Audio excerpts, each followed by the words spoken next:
بسم اللہ الرحمن الرحیم۔ عثمانیوں کا تعلق ایک ترکمانی قبیلہ سے ہے جو 7ویں صدی ہجری بمطابق 13ویں صدی عیسوی کو کردستان میں آباد تھا اور چرواہا پیشہ کرتا تھا۔ چنگیز خان کی قیادت میں جب منگولیوں نے عراق اور ایشیائی کوچک کے مشرقی علاقوں پر حملے کیے تو عثمان کا دادا سلیمان اپنے قبیلہ کے ساتھ ہجرت کر کے کردستان سے اناضول کے علاقوں میں آ بسا اور اخلاق کے شہر کو اپنا مسکن بنایا۔ یہ 617 ہجری 1220 عیسوی کی بات ہے۔ سلیمان 668 بمطابق 1230 ہجری کو فوت ہوا اور اپنے منجلے صاحبزادے ارطغرل کو اپنا جانشین مقرر کیا۔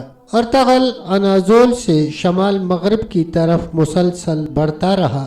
اس کے ساتھ تقریباً 100 خاندان اور 400 سے زائد شاہ سوار تھے۔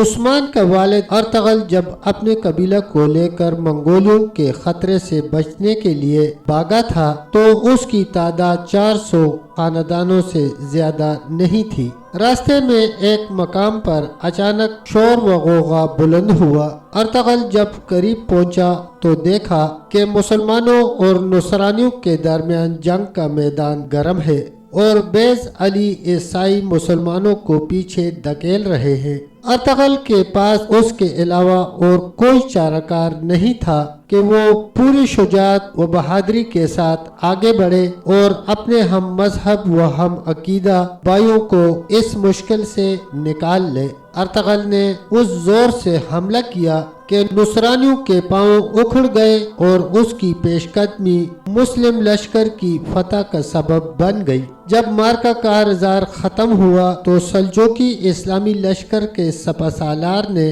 ارطغرل اور اس کے دستے کی بروقت پیش قدمی کی تحسین کی۔ انہیں رومی سرحدوں کے پڑوس میں اناضوا کی مغربی سرحدوں میں ایک جاگیر عطا کی اور اس طرح انہیں موقع دیا کہ وہ رومی علاقوں کی طرف پیش قدمی جاری رکھتے ہوئے سلجوقی سلطنت کی توسیع کا موجب بنے۔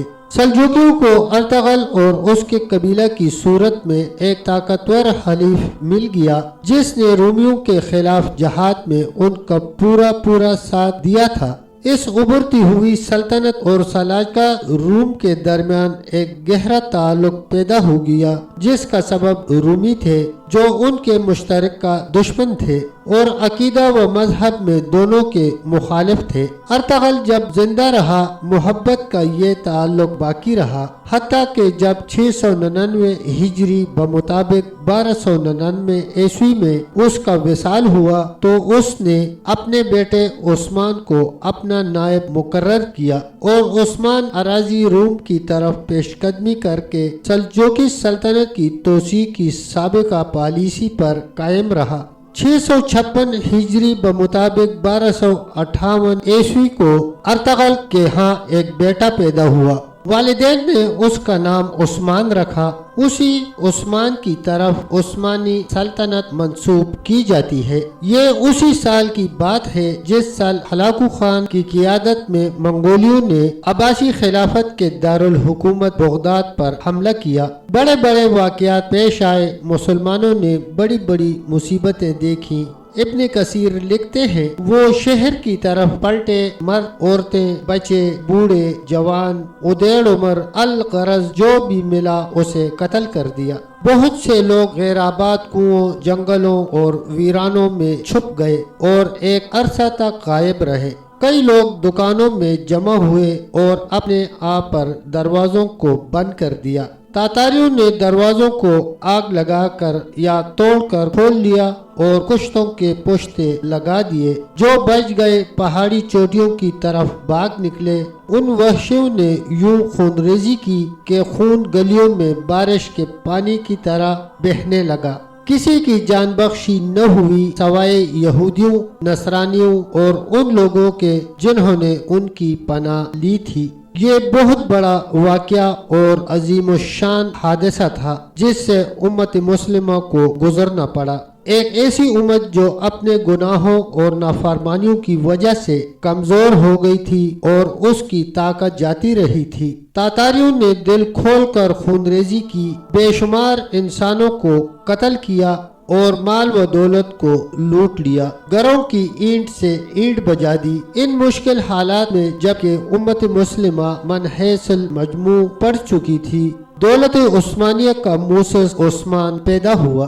یہاں پر ایک نہایت ہی لطیف نکتہ موجود ہے، اور وہ یہ کہ امت مسلمہ جب ضعف و ثبات کی انتہا کو پہنچ چکی تھی، وہاں سے اسے دوبارہ عروج و تمکنت حاصل ہوئی اور وہ عزت و کامیابی کی انتہائی بلندیوں کی طرف پرکشا ہونے کے لیے تیار ہو گئی۔ یہ حکمت خداوندی ہے، وہ جیسے چاہتا ہے ویسے ہوتا ہے، اس کا حکم نافذ ہو کر رہتا ہے۔ ارشاد خداوندی ہے، بے شک فرعون متکبر و سرکش بن گیا سرزمین مصر میں، اور اس نے بنا دیا وہاں کے باشندوں کو گروہ گروہ۔ وہ کمزور کرنا چاہتا تھا ایک گروہ کو، ان میں سے ذبح کیا کرتا ان کے بیٹوں کو اور زندہ چھوڑ دیتا ان کی عورتوں کو، بے شک وہ فساد کرنے والوں سے تھا۔ تب تک دوستو اتنا ہی، ملتے ہیں انشاءاللہ ویڈیو کے اگلے حصے کے ساتھ، تب تک کے لیے اللہ حافظ، اللہ نگہبان۔